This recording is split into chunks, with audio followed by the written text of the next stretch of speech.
The famous philosopher Aristotle said, "We are but a mass of habits."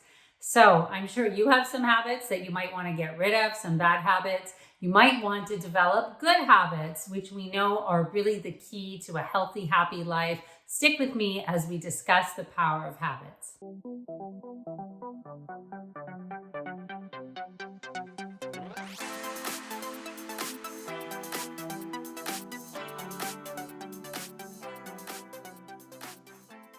Hi everyone, I'm Dr. Shimi Kang. Thanks for joining. Please remember to subscribe to the channel, and thank you for taking the time to invest in the power of your mind. The way I like to explain habits is this wonderful term, neuroplasticity. Yes, it's this complicated term, but really all it means is that our brain can constantly wire and rewire. It is plastic or neuroplastic. We have this amazing ability to make change, to learn, to shed the old, bring in the new, but it does take time. Okay, clearly I went to medical school, not art school, so I'm not the best drawer. However, the trails in a forest, which I attempted to draw, function the exact same way as the trails in our brain, meaning that if you want a neural pathway to develop, you have to walk on the trail, just like we have to walk on the trails of our neural pathways. So just like the trails in a forest don't just show up, they have to be walked on. The same is true for the new trails, neural pathways or habits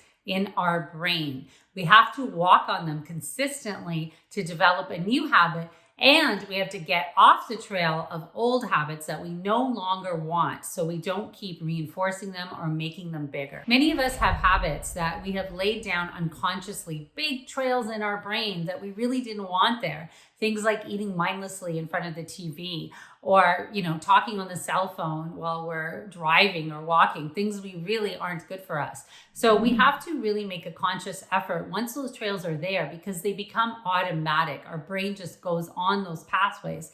Just like when you go in a forest and you go on those bigger trails that are already developed, it's a lot easier than trying to cut new bush and get onto new trail. The good news is that we can all change our habits. This isn't something reserved for certain people with grit or discipline. It is in all of us.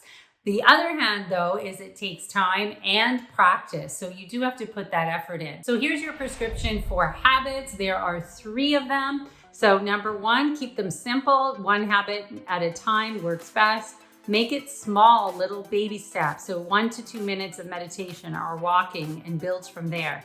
And number 3, add positive emotions. So when you add the positive emotions of relaxation, no stress, rewarding yourself, taking the moment to be proud of your efforts, and really firing and wiring that positivity, it'll be much easier to get off those old trails and onto new trails that will better serve your health, happiness, and achievement. Thank you for joining. Please share your comments. I'd love to hear your questions. Don't forget to subscribe, and we'll talk to you soon.